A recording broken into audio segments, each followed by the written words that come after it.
see that red light. Well, welcome everyone. This will be our final night of this course, and I don't know if you've ever thought about this, but when you teach something, you learn much more than if you're the student.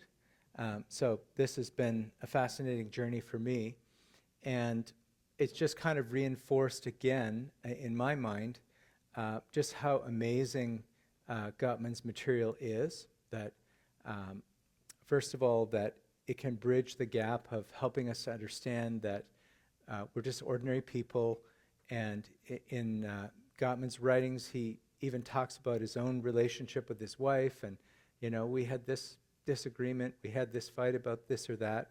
So it's perfectly normal to have disagreements. And generally speaking, he is very, very optimistic about people being able to resolve those kinds of difficulties and work through them to get to the other side.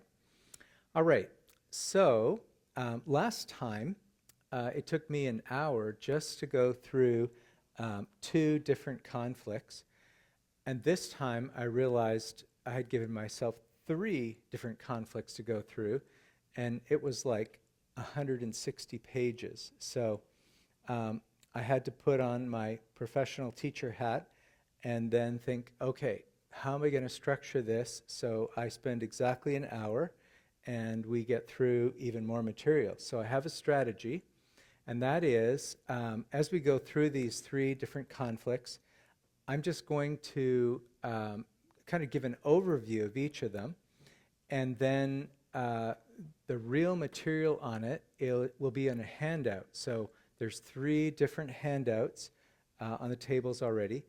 You don't have to look at them now, just they're for later. But each of those is a strategy that you would use to be able to deal with these conflicts with even more detail. So we don't have time to go through each handout in detail because we need to get through 3 of these. All right. So he has cute names for these. And the first conflict he calls the shallows. And what does he mean by that? Well, basically the mistake is in the conflict, you're just kind of skimming the surface.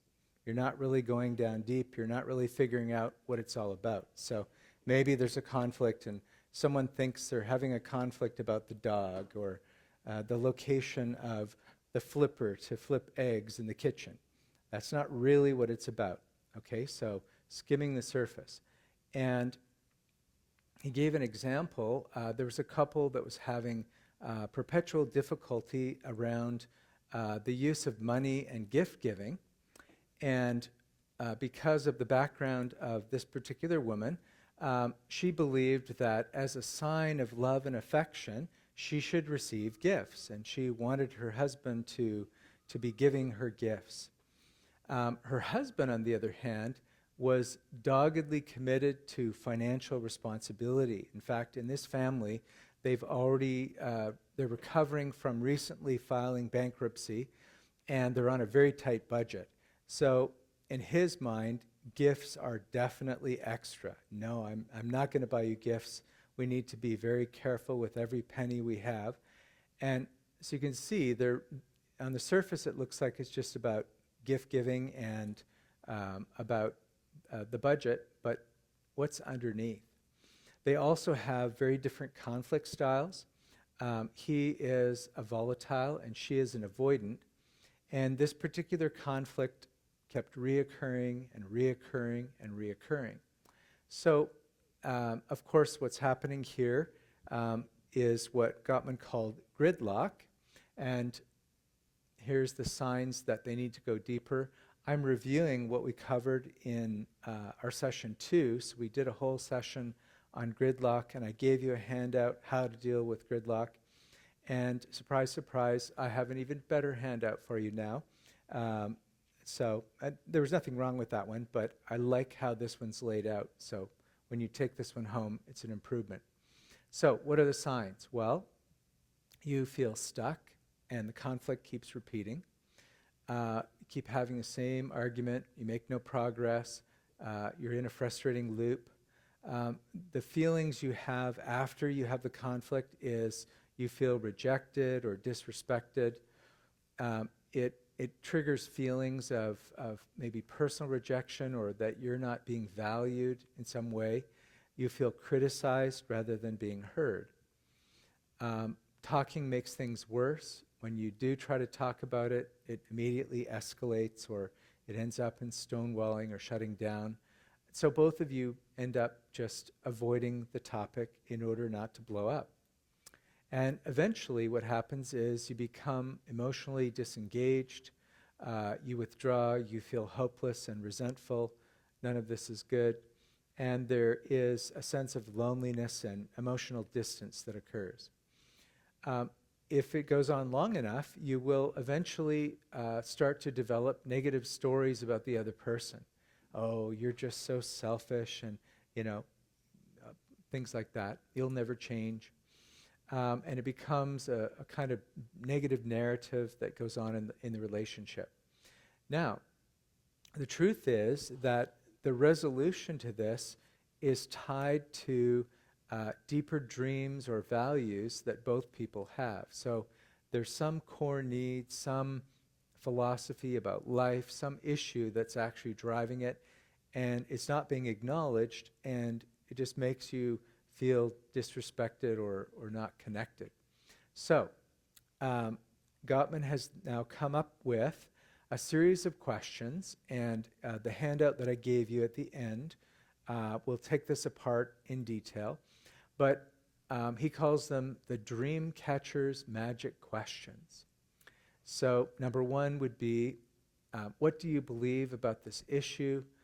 Do you have some values, ethics, beliefs that relate to your position? So, why does this wife believe that in order to feel loved by the husband, that he should be giving her spontaneous gifts? Does your position relate to a history of your childhood in some way? And we don't have the time to, if you guys want to grab one of these other tables, got handouts all for you and everything. We don't have time to go into it, but as he unpacks this couple's story, yes, there were huge things going on in their childhood, in their past, that set them up for these particular beliefs. And why is this position so important to you? What are your feelings about this issue? Why does it make you feel the way you feel?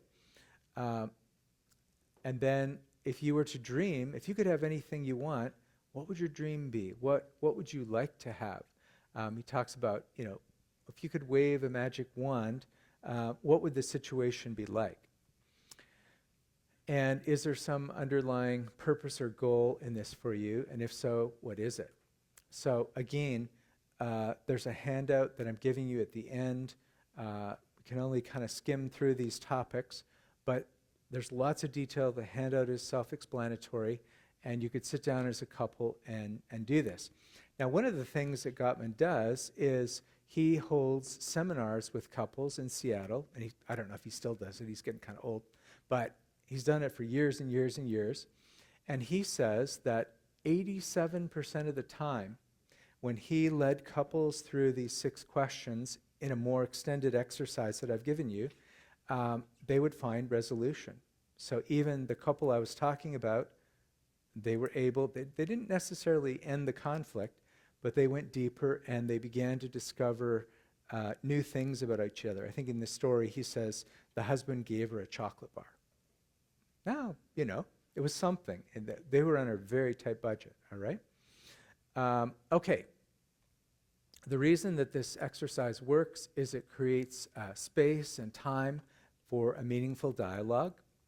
It allows the conversation to unfold more naturally, leaving it room to breathe. So it's a kind of structured exercise, not necessarily about the conflict.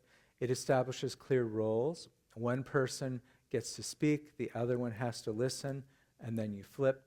And it allows for a calm, safe exploration of these dreams and fears. if you're doing this, one important thing is you're not actually trying to resolve anything. Okay, so the first thing isn't to resolve the conflict, resolve the issue, the issue. The first thing is to try to understand your partner. Until you understand your partner, you're not going to resolve the issue. So the goal is just to get to know your partner, to understand them better at a deeper level. And even if you tried to share about this and you started with a gentle startup, you did everything right, you're really only hearing a tiny fraction of what's going on. So this is a way, you're skimming the surface, and you need to go deeper and then begin to understand what's really driving the other person at a much deeper level. So there's so much more that needs to be uncovered. He says if you're having trouble going deeper, there are things you can do that can help you to begin to realize or think about, why am I doing this? Maybe I had a really controlling mother or really controlling father, and my behavior is actually a response to that. Okay? I know for me exactly, if I am greeted by any older woman who treats me with contempt, I just get triggered. Okay? I just know that. All right? Guarantee it on the spot. I'm going to be like, all right? It's a trigger for me. And so you have to figure out what are your triggers. This sounds kind of off topic, but he says you might find it helpful to go back to your childhood, go back to your history, look at old photos, look at yearbooks, look at journals, that if you kept journals. Try to figure out what was going on in your past that you're still carrying with you that might be triggering what's happening. You can think about the nature of past romantic relationships, a previous marriage, if that happened. It's really interesting. Relationship with your parents, I guess that's really obvious, your siblings. Early relationships with peers. Maybe, if you were a kid who was constantly bullied and teased at school year after year, and you hated school, you're still carrying that. Multi-generational patterns in the family. So maybe you're having a conflict about money. How did your family handle money when you were growing up? If your family, if you grew up in poverty and they were always struggling, you're still carrying that, even if right now your family isn't in the same situation.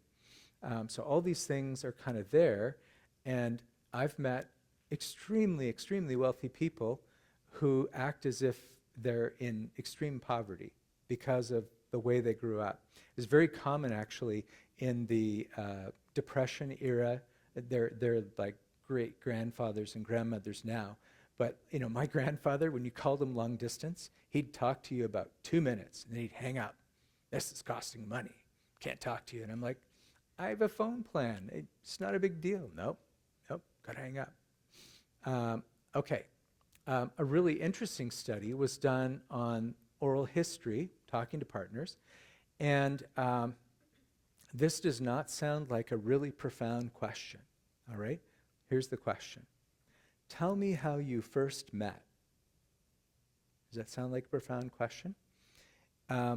It is actually a very profound question because they discovered that marital satisfaction is closely connected to how couples spoke about their history.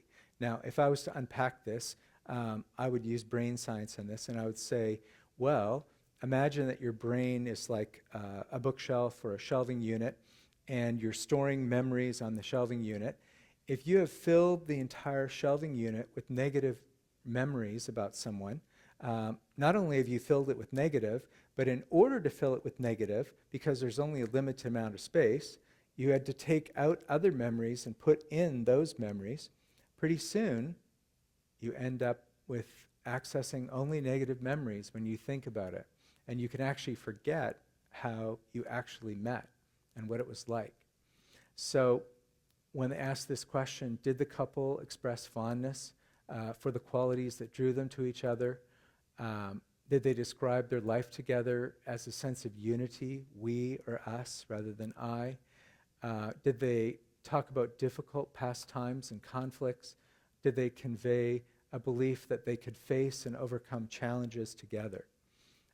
So in our mind, we kind of are building an oral history about ourselves as a couple.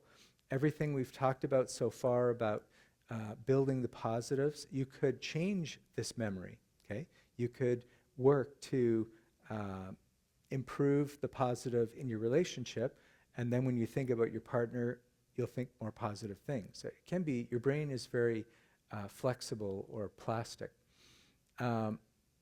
Okay, so as you're doing this dreams exercise, if you do it later, remember that it's a discovery exercise. You're not really trying to solve the dispute over the dog.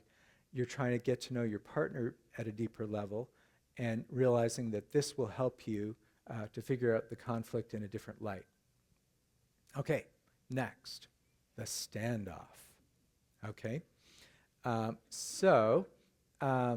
have you ever been in a conflict with your partner and it feels like you're on the debate team, just back and forth, and each one's trying to win, and you're trying to be Larry lawyer and put your best case before the judge, and on it goes.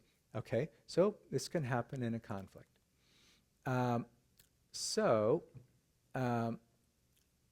Gottman will say that the true power in a relationship comes from the ability to accept influence. And it's kind of counterintuitive because you think, well, if I let them influence me, then I'm losing. But you also want to influence them. And what they discovered is that as you receive influence from your partner is more likely to receive influence from you. So it benefits you, and it goes both ways. And then that famous line from his research, husbands who allow themselves to be influenced by their wives have much happier marriages. Now, the reason he had to say it that way is traditionally women had very little influence. So it was a reminder to the traditional man, this is actually to your benefit because it's a two-way street and it works out. Now, I kind of suspect that as times have gone on, when I'm doing surveys with couples, most of them will tell me that they want to be very egalitarian. They won't make any decisions unless they both talk about it and agree to it. So I think we've moved a little bit past that. But I wonder if the legacy, at least the modeling, is still there from generations before us where father knows best, and the women might not have any decisions at all. Okay. So genuine strength arises when both partners engage in mutual give and take, honoring and respecting your partner's feelings, needs, and aspirations. It involves being open to their perspective and willing to adapt in certain areas to support what matters to them. So we don't necessarily have to 100% agree with them, but we find a way to compromise and allow them to influence the direction that we're going. If you approach a relationship in this way, your likelihood that your partner will be open to your perspective will increase greatly. So as I said, it's kind of a two-way thing, a little bit counterintuitive. It's like vulnerability. The most famous psychologist on vulnerability said something like this. Vulnerability is the last thing that we're willing to show to others, but the thing we respect most in other people. So if you're vulnerable, I'm like, wow, that is so cool. If I'm vulnerable, I'm like, oh, I don't know. Okay? So it's very counterintuitive, but this really does work. Okay. As I go through these, I want you to tally up in your mind, true or false. Are you open to influence? I seek out my partner's perspective when making decisions. True or false? I listen attentively and with curiosity to understand their point of view. True or false? I believe my partner has good judgment and common sense. True or false? Same questions. Even when we disagree, I still learn something valuable from my partner. True or false? I'm open to trying things the way my partner suggests, and I want my partner to feel heard, valued, and respected in our relationship. So this is kind of an examination of conscience on how much you're willing to be influenced or influence. And he's got a really fun exercise. So I'm going to give you 3. You get to choose. But if you want to do something fun and light, it's called the Gottman Island Survival Game. So it's not like you're not discussing any issue of your own. It's a made-up game, and the 2 of you do it together. But the purpose of the game is to discover whether or not you are easy to accept influence, whether you accept influence in the game. So just a fun little activity that you can do that would maybe bring to light what's really going on. So you're stranded on a desert island, you have a certain amount of stuff, and what are you going to do? And you have to talk to the other person and figure out how you're going to survive. Anyways, I'll leave that. Now, the chasm in the room. So, stewing about the fight. I feel like I'm going through these fairly quickly, so we'll see how this works out. If you weren't here at the beginning, last time I went through 3 different fights, and this time, or 2, and this time I'm going through 3, and I just realized how much material there was. So I decided I was just going to skim them and then give you an exercise for each one. But maybe we'll launch into those exercises. Okay, American author, the past is never dead. It isn't even the past. All right? So the idea is that we're carrying our past with us. Think about this. Your childhood is a digital recording in your head, please God, for the next 55 to 70 years, right? So you're disciplining Johnny, and you think, what did my father do? What did my mother do? You can't erase that tape. You're going to respond to it somehow. So whatever you've experienced in your past, there's actually a book out there. It's called The Body Keeps Score. Okay, so it's a whole psychological study of what happens when we go through trauma and how it influences us and carries on in our life. Not to say that all of you had traumatic childhoods. I'm not saying that. But whatever happened to you, be it small, be it big, it is part of you. So what's the big mistake here? The big mistake is just moving on. Have a dispute, and you say, well, let's just leave that behind. Okay, we're done with that. Leave it alone. No matter how much we aim to resolve conflict that way, sometimes we end up hurting each other. We end up in a deeper conflict, and it really isn't possible to just move on. We can't just kind of sweep it under the rug, let it go, and go on as if nothing happened. We're carrying with us what happened in this particular conflict. So previous to this, I emphasized the idea that there are great potential benefits from having conflict. So conflict is a window of opportunity to learn more about your spouse, to learn more about yourself, to grow together, to get to know each other. All of that's true. And it can be a powerful tool for growth, and it's all normal, it's inevitable, and it can be very constructive.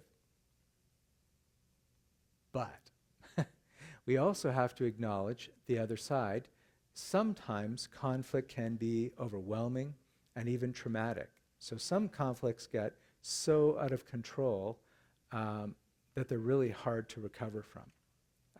And there's lots of stories, even couples that never have conflict, and then there's some big life crisis in their life, and they launch into terrible traumatic conflict.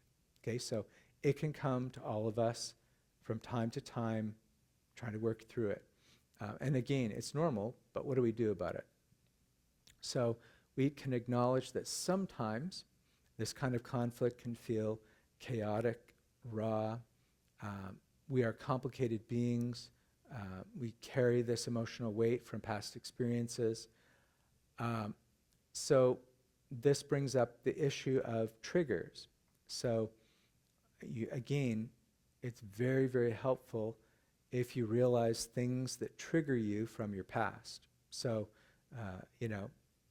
particular person in front of me who's rolling her eyeballs and treating me with contempt is not my mother.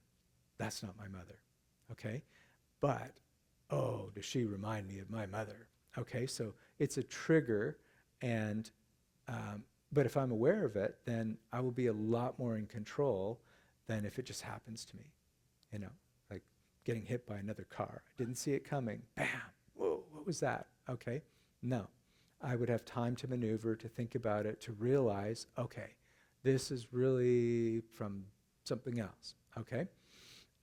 So when this happens, we can get very emotional, we get grabbed by this, and if we were in a conflict with our spouse, we might misread what's going on. So we're not really upset with our spouse because of what happened or because of what they said, but because we're triggered.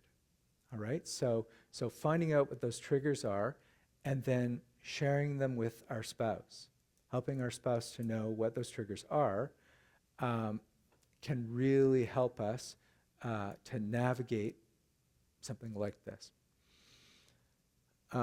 So he says, every couple experiences regrettable moments, painful conflicts where both partners walk away feeling angry, hurt, resentful, betrayed, and it's completely normal. Even so-called masters of love go through it. In fact, in his book, he talks about at least 2 or 3 times when he and his wife got into that kind of conflict. And they're both counselors, okay? So it can happen. Okay. He says, here's where things often go off track. We don't process the fight. So, okay, it happened, it was regrettable, things blew up, we calmed down. What do we do now? Do we just let it go? Go back to normal? He says, no. We need to slow down at a time when we've regained our composure, we're calm, but to go back and look at what happened in a very structured way. And he has 5 steps for this. And when we do this, we can learn to work through these moments so we don't revisit them. Now, it doesn't mean it'll never happen again. But this is a tremendous learning opportunity, but it requires going back and processing what happened, talking about it, thinking about it, figuring out what was it that particularly triggered me in this moment. And that might not just be me. We could both be triggered, right? So maybe something I did triggered my wife, something she did triggered me. What was it that got this thing going, and how can we walk through this? So often instead, we rush in to apologize. Oh, I'm so sorry that happened. Please forgive me. And we don't even really understand what we're sorry for. What did I do that made you so mad? I don't know, but I'm really sorry. Can we just get over it? So that's not helpful. Even there's a psychologist who has spent his entire lifetime studying forgiveness. He's like the guru of forgiveness. He actually started out as a Methodist and converted to Catholicism on his journey. He would say the same thing. This is false forgiveness, all right? If we rush in and say, oh, I'm sorry, I won't ever do that again, that's not really embracing a true kind of forgiveness. So we need to figure out what really happened, dig down into it, and then apologize. It's not a good idea to just try to forget it. And I understand why we want to. Nobody likes to be in a moment like this, right? Who wants to revisit this? This is, you know, this is even less exciting than watching paint dry on the wall, okay? We don't want to do this, I get it. But it's really good to go back and do that.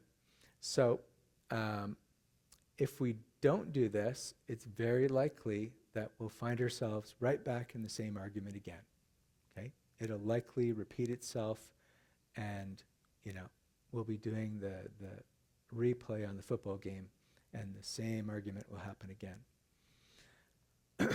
Okay.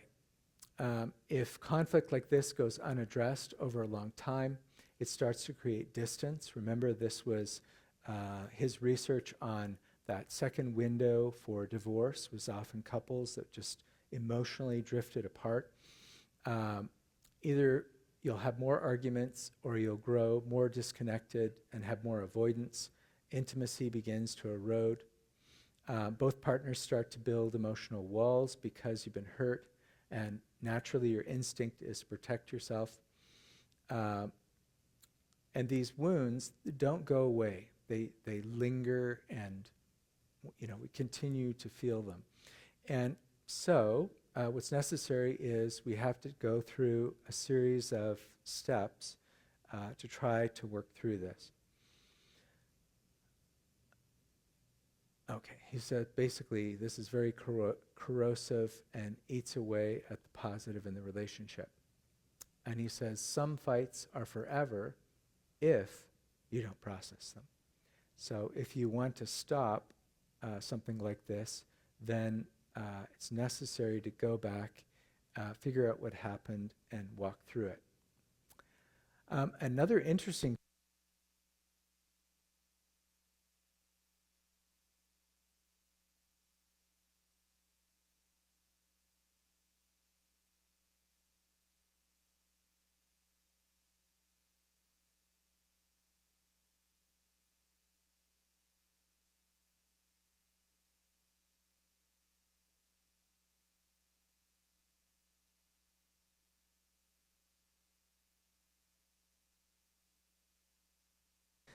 Okay, for the sake of our recording, I'll keep talking in the microphone here. One of the interesting things they discovered was, and this really makes a lot of sense when you think about it, during a conflict, it's very common for each person to walk away with a very different version of what happened in the conflict. And let me explain. So, I might hear your tone as dismissive, impatient, and from my perspective, it feels like you're trying to brush me off and you really don't care less about what's going on in my life. Meanwhile, the other person sees it completely differently. This person's overwhelmed, preoccupied with work, and suddenly you come in, you're all upset, and you're coming at them, and seemingly from out of nowhere. So if we interviewed each person, they might have a very different perspective on what happened in the conflict. And he says the truth is both perspectives are real. Both of these are true because they're what each person experienced. Hello? Wow. This is what it felt like to me. This is what it felt like to you. So they each reflect genuinely what the person felt in the moment. And I don't think I had this figured out when I was younger. I think I always assumed that my point of view was the correct point of view on the conflict. Oh, I had a conflict with Fred, and this is what happened, and he was wrong. And I never actually slowed down to think, I wonder how this sounded to Fred, even just at work or something, okay? And I believe this is absolutely true. We do have different perspectives, and we might even have very different perspectives on what happened in the conflict. So it'd be very, very important to be aware of this. So using brain research, he starts talking about the way in which our brain processes emotional memories. He says it doesn't do it in a linear way, so there's often no clear sense of time in how we process these memories, and painful experiences can feel as vivid and upsetting as when they first occurred, especially if they're not fully resolved. So think of people again who have experienced traumatic things in their life. They can revisit that traumatic event. Sometimes we talk about things like flashbacks and PTSD. So even though it's 20 years later, it's possible for someone to re-engage in that moment and experience it just as vividly as when they first experienced it. Also, the more we revisit and dwell in these moments, the more we re-trigger the emotional impact. So there's actually a really weird therapy. I forget the exact name of it. It has an abbreviation. But it's some gadget they put on your eyes, and I think it shoots little lights into your eyes or something. But there's the neurons go into your brain, and it actually kind of reprograms some of the neural pathways going into your brain. It sounds really funky, okay? But I know psychologists here who use it. And especially with trauma, this can be a way of breaking this cycle, causing your brain to, disrupting these pathways so that you can then begin to process them in a different way. So if we don't do something like that, over time, as we repeatedly recall these memories, they actually become increasingly biased and distorted. So our emotional memories are not our best guide for what's going on.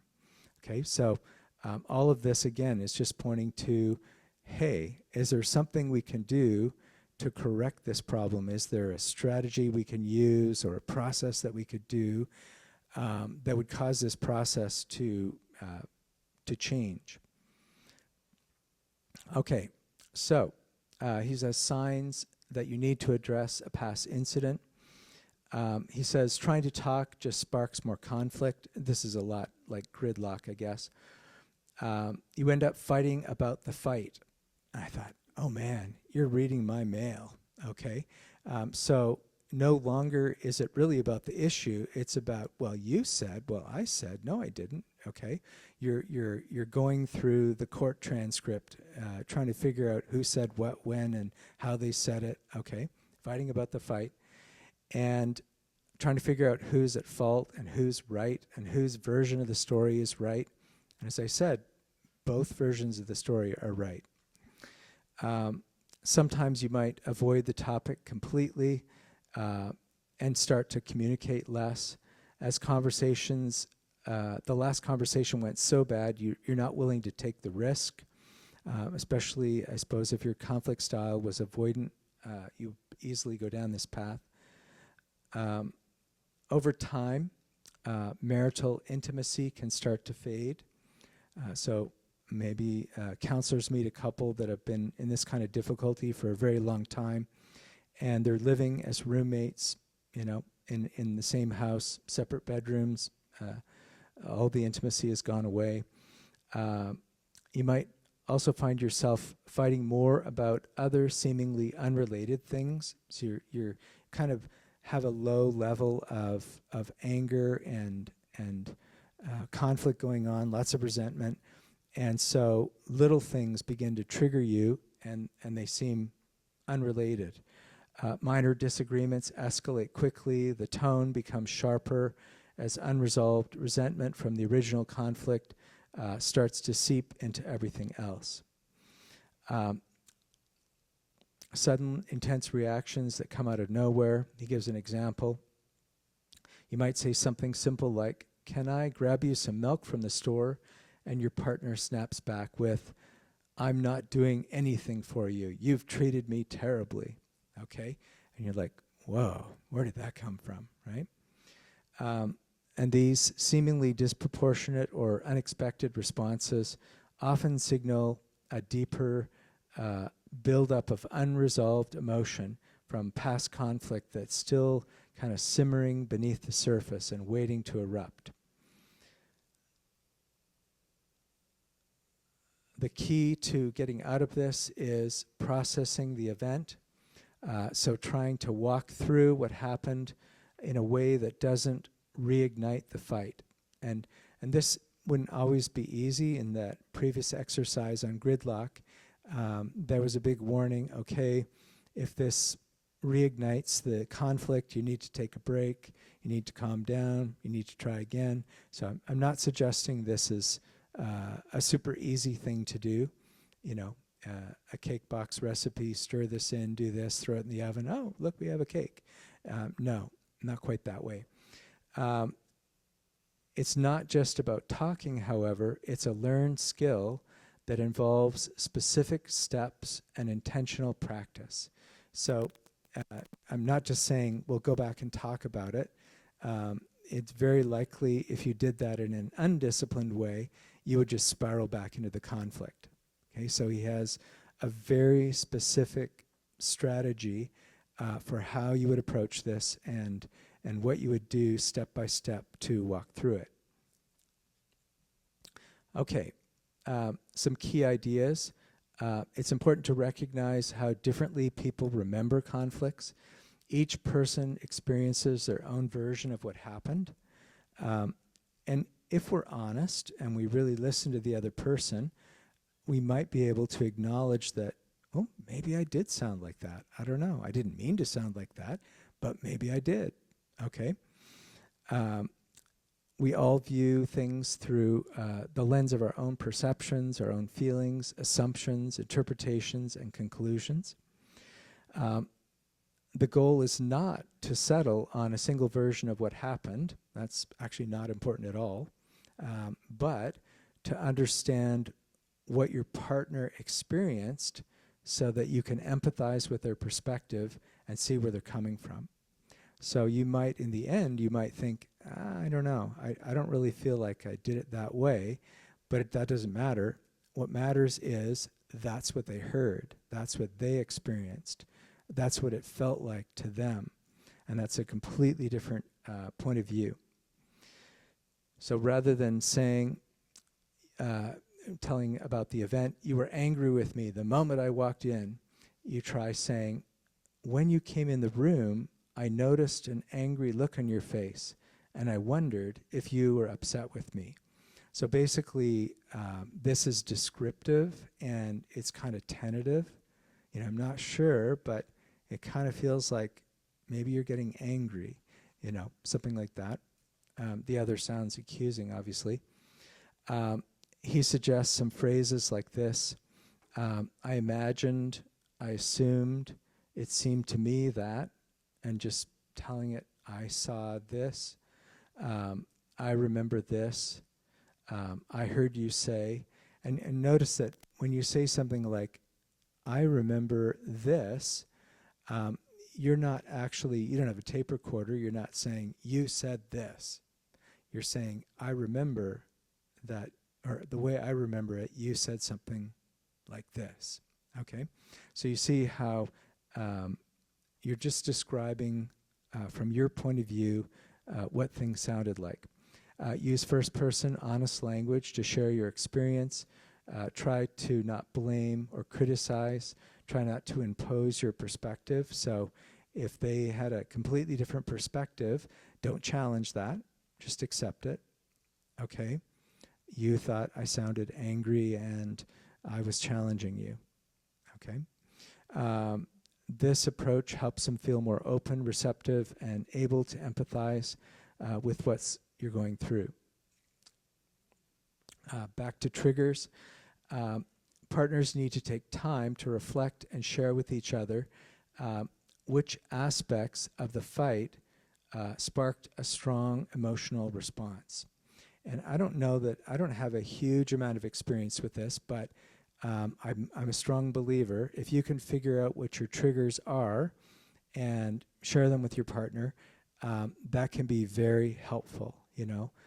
This triggered me because it reminded me of my first grade teacher or it reminded me of my mother or my father or a terrible boss I had one time in a dysfunctional workplace. Who knows? Unfaithful friend, whatever.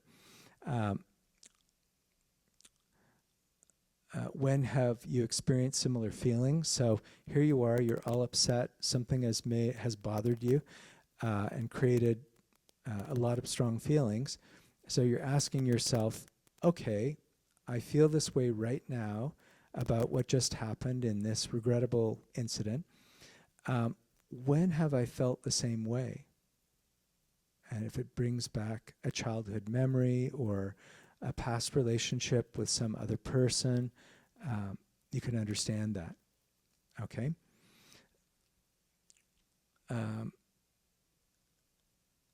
So are there emotions like abandonment, being misunderstood, criticized? Have these things been a theme? Maybe there's a theme going on of, I don't know, someone feeling underappreciated or someone feeling abandoned and lonely and not validated. If this is a pattern, then this kind of thing could be happening. Okay, here's his 5 steps. And as I said, I'm going to give you a handout which gives a lot more detail. This is just a sketch, an outline. So the 5 steps. Beginning with feelings. Share how you felt without explaining why or commenting on your partner's feelings. Focus solely on describing your own emotions. Okay. I was feeling underappreciated in this moment. I was feeling criticized, I don't know. I was feeling lonely. I was feeling depressed. I was feeling discouraged. So you're sharing your feeling. Then take turns describing your personal experience of the situation.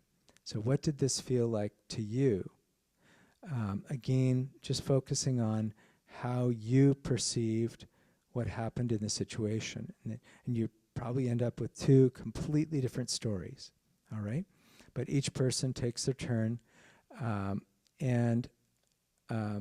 When we hear our partner's story, we should try to summarize and acknowledge at least part of their perspective. So you were feeling left out of my decision to, I don't know, get a new dog. I don't know. Just making something up. But whatever it is. Believe it or not, in the Gottman book, there's a story of a couple who got divorced over a puppy. They had a big argument about whether or not to get a puppy, and the wife decided to go out and get the puppy. And when they finally sold the family home, there was petrified dog poop under the desk in one of the rooms because they'd had a big fight and the dog left it there, and the husband said, I'm not touching that. But the whole thing apparently was about a dog. No, it wasn't at all. But yes. Okay, feelings, the realities as each of us sees them, triggers. Talk about past memories or experiences that may have intensified the conflict. Explain why these are triggers for each of you. So, this really got me because I experienced, I don't know, an completely unfaithful boyfriend who treated me like this, or I was dating this girl and she did this, and this, and now, what you're doing made me feel whatever. But you're trying to dig into some kind of emotional memory that you're carrying around that has power to trigger you. Then notice you've done all this work understanding the other person. 3 steps of understanding. Finally, you take responsibility. So, own up to your part in contributing to the disagreement. I brought this up at the wrong time, in the wrong way, and yes, I was angry, whatever. So you take responsibility for your part in the conflict. Each of you would try to do that. Then, finally, try to do some constructive planning together, agree on one action each of you can take to handle similar situations in the future. Now, if you go through this once, are you going to solve all your problems? No. But you probably will be better the next time a conflict like this comes along. And if you do this enough times, it might be like dance lessons. When I see you after dancing every Thursday night for 40 years, you're going to be pretty good at dancing, right? So if you put the effort into this, then I think it would improve over time. So it would be well worth it. Okay, so the full meal deal is in a handout, Processing Past Disagreements, entitled The 5 Steps. And once again, Gottman's testimony, if couples carefully work through these 5 steps, he's like 90% confident that they can come to a resolution even when there's been a really bad disagreement that's been going on for a while. So he's very confident. He is honest that, in a very small percentage of cases, he can't help them. So some couples, unfortunately, are beyond help. But 90% is pretty good, okay? I'm pretty sure that covers everyone in the room, right? All right, so as I said, there's 3 handouts, one for each of these. And now, finally, the big reveal. So I haven't waved this book around at you, but this is my source for talking about these things. So if you're interested in delving into it more, Father Joe got very nervous about the title right away, Fight Right. Oh, that sounds very, I don't know. And I was careful, at least in the beginning, to keep saying conflict, conflict, conflict. But he did title it Fight Right. But the title above it is How Successful Couples Turn Conflict into Connection. So, again, a great deal of confidence and real field testing too, like these seminars he ran for 40 years with couples and having great success helping them to get to the other side of things. So if you're interested, you could get a hold of this book. One of the things that I found after I read the whole book was at the end, there's a summary chapter where he goes through every single one of the things I've covered and then summarizes all that. Cliff's notes at the back with summaries and strategies. So anyways, a great book and fantastic research. And that kind of wraps up our 5 sessions, even though my microphone is going on and off and on and off. This is terrible. I actually checked the batteries before we began, and it said they were full. I guess I should just not believe battery indicators. Anyways, so for the second part, I had 4 different things that you can do. So I'm going to give you freedom.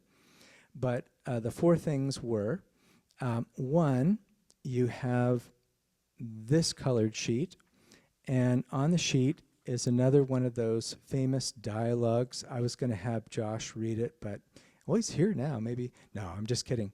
But instead of, I really didn't think we had time.